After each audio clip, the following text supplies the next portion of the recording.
현대인 또 도시인들의 특징은 익명성 또 프라이버시를 존중한다는 것입니다. 우리가 좋아하는 이웃은 어떤 사람입니까? 남에게 폐해를 끼치지 않는 사람입니다. 나도 당신에게 폐해를 끼치지 않겠으니 당신도 내게 폐해를 끼치지 말아라. 이것이 소위 조용한 이웃입니다. 조용한 이웃. 그러나 조용한 이웃이 반드시 좋은 이웃은 아닙니다. 만일 조용한 이웃이 좋은 이웃이었다면 선한 사마리아 사람의 비유에서 거기에서 선한 이웃은 제사장이 되었을 것입니다. 어떤 사람이 길을 가다 강도를 만나 얻어맞고 쓰러져 있는데 제사장이 지나가다가 그를 보고 조용히 지나갔습니다. 이 세상에는 강도 만난 자와 같은 사람이 있고 강도와 같은 사람이 있고 소수이긴 하지만 선한 사마리아 사람이 있고 대부분의 사람은 제사장 레위인과 같습니다. 그냥 지나갑니다. 2000년 전에 말씀하신 것이지만 오늘날 우리의 모습을 너무나 닮은 것입니다. 그 제사장이 왜 그렇게 했는지 이해가 됩니다. 남의 일이기 때문에 그렇습니다. 괜히 남의 일에 관여하다가는 알아주는 사람도 없고 욕만 먹을 수 있다고 생각을 하기 때문에 차라리 그냥 지나가는 것이 가장 비용을 최소화하는 것입니다. 아프가니스탄 피랍 사태를 보면 누가 우리의 이웃인지 누가 우리의 동족인지 종잡을 수가 없습니다. 차라리 탈레반은 피랍자들에 대해서 욕하는 것을 들어보지 못했습니다. 그들이 한국의 형제 자매들을 납치하긴 했어도 그들에 대해서 인격적으로 모독하지는 않습니다. 누가 모독하느냐? 같은 한국 사람이 욕하고 모독합니다.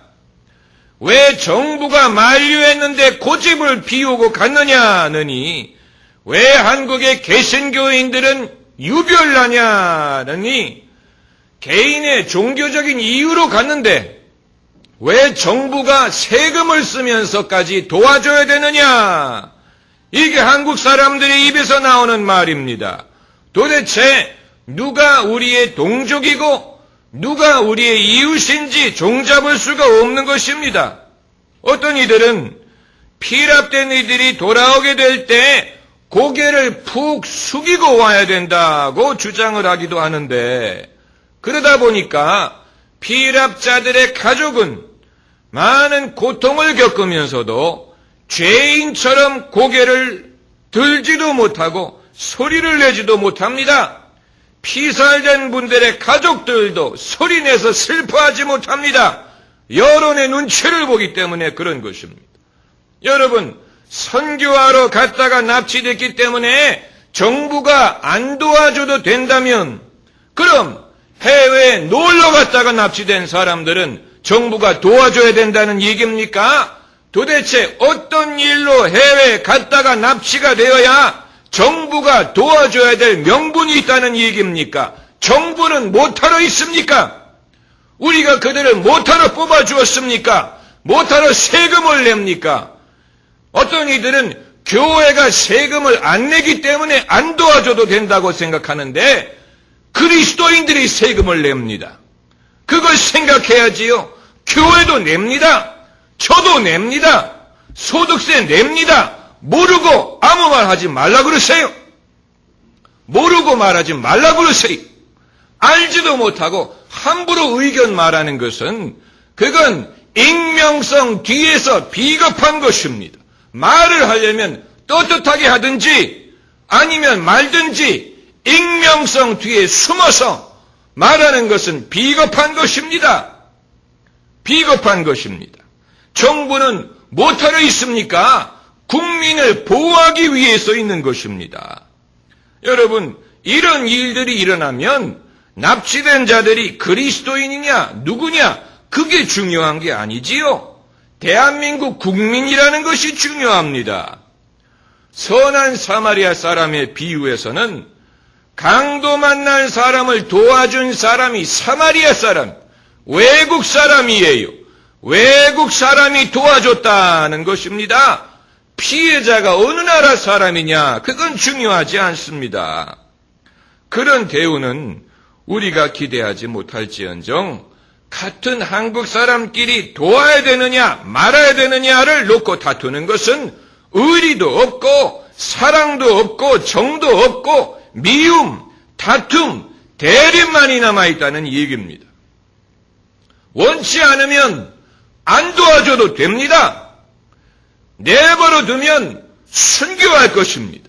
순교는 그리스도인들에게 가장 큰 영광이에요.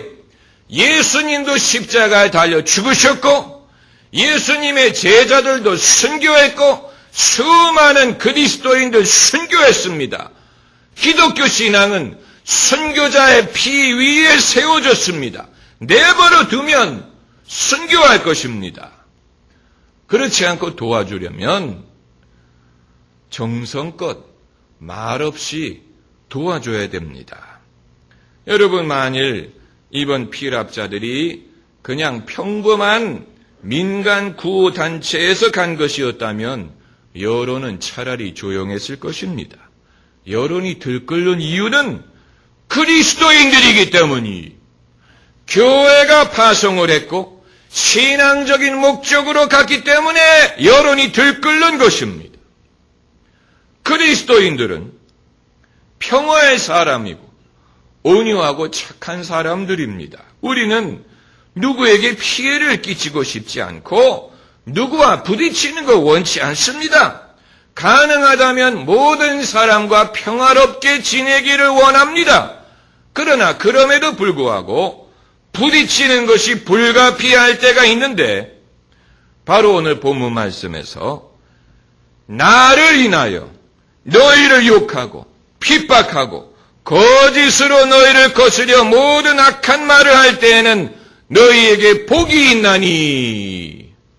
예수님 말씀에 나를 인하여 라고 말씀하셨습니다. 예수님 때문에, 예수님을 믿는다는 이유 때문에, 예수님을 섬긴다는 이유 때문에, 예수님의 복음을 전한다는 이유 때문에 세상이 우리를 욕하고 핍박하고 거짓으로 거스려 가진 악한 말을 할 때가 있는데 그것이 복이다라는 말씀입니다.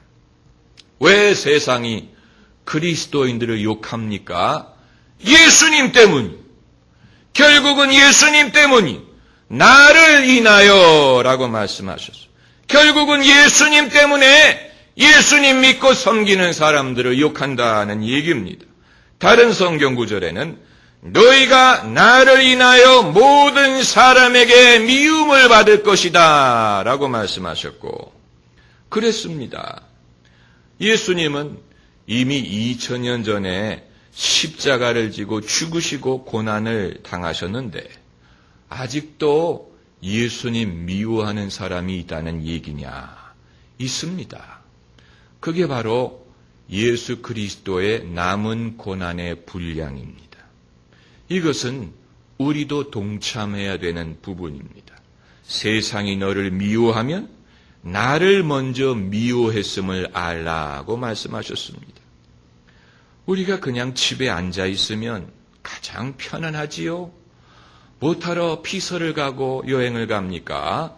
집에 선풍기 켜놓고 앉아 있으면 돈도 안 들고 제일 편안합니다. 사람이 아무 일도 하지 않으면 가장 편안합니다. 그러나 일어나 자기의 믿음, 소신, 신념을 실천에 옮기려고 하면 수고를 안 할 수가 없습니다. 그냥 가만히 앉아 있는 것은 누구든지 할 수 있습니다. 그건 노력도 필요하지 않고 수고도 필요하지 않습니다. 그러나 일어나서 예수님을 위해서 무슨 일이든지 하려고 하면 수고해야 되고요. 핍박을 감수해야 됩니다. 그리고 모든 사람에게 칭찬을 받으려는 사람은 예수님을 섬길 수 없습니다.